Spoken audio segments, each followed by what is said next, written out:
In this presentation, I will share some important points about de-Broglie waves associated with a moving particle.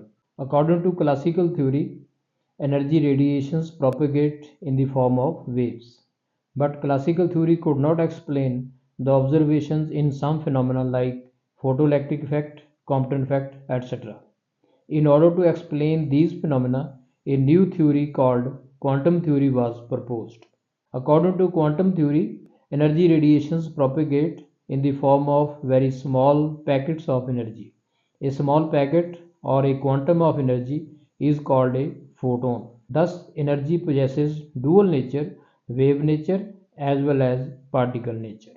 A photon of energy is electrically neutral. Rest mass of a photon is zero, that is, a photon is never at rest. A photon always propagates with speed of light. Energy of a photon is given as E equal to mc square or E equal to h nu. Momentum of a photon is expressed as P equal to mc or P equal to h over lambda.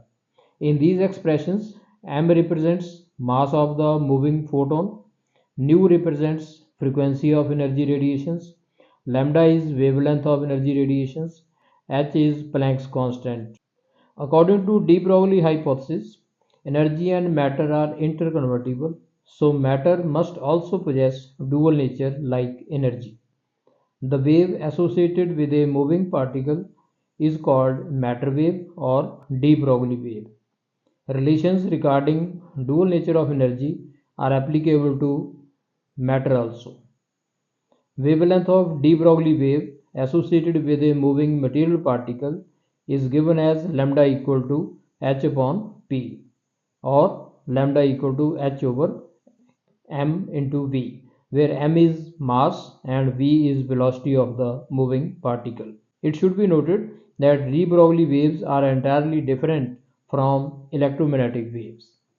A mathematical function of space-time coordinates of the moving particle is called wave function. For a particle moving in x direction, the wave function of de-Broglie wave associated with the particle is expressed as psi as a function of x and t equal to a e raised to power iota kx minus omega t.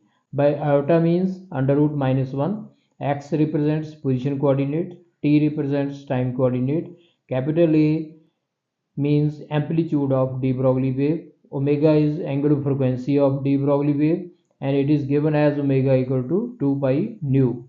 K is wave number of de-Broglie wave, k is equal to 2 pi by lambda where nu is frequency and lambda is wavelength of de-Broglie wave.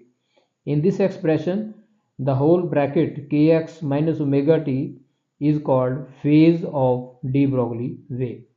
The product of wave function with its complex conjugate psi star gives the probability of finding the particle per unit space interval, and this is called probability density, represented by capital letter P as a function of x and t. A wave function is said to be normalized if it satisfies the condition integration psi star psi dx is equal to 1.